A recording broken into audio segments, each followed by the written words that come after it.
Welcome to the Literary Titan podcast.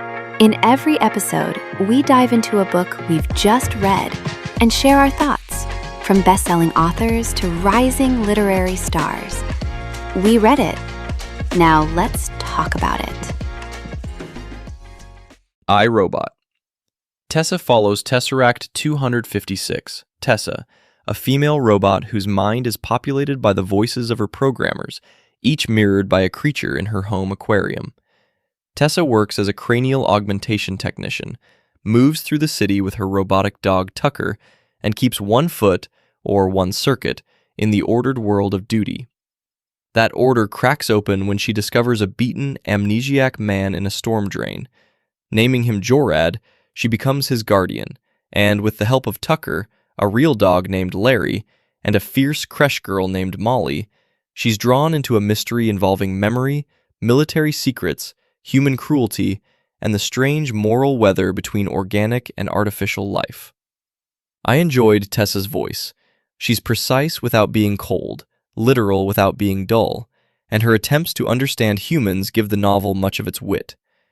The aquarium conceit could have been merely decorative, but it becomes one of the book's most memorable instruments, a way to make consciousness feel visible, fluid, crowded, and occasionally mutinous.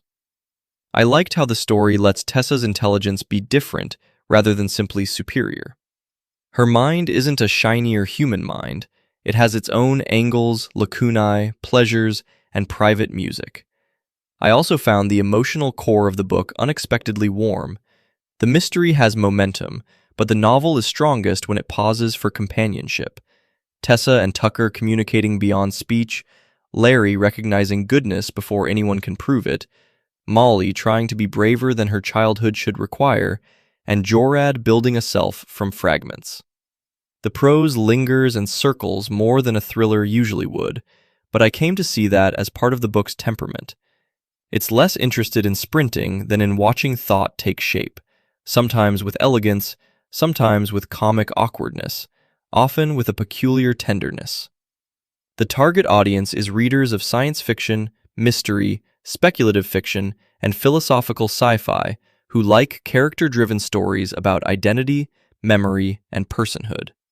Fans of Isaac Asimov will recognize the deliberate homage, but the book also reminded me of Martha Wells's Murderbot stories in the way it finds humor and ache inside an artificial narrator's self-awareness.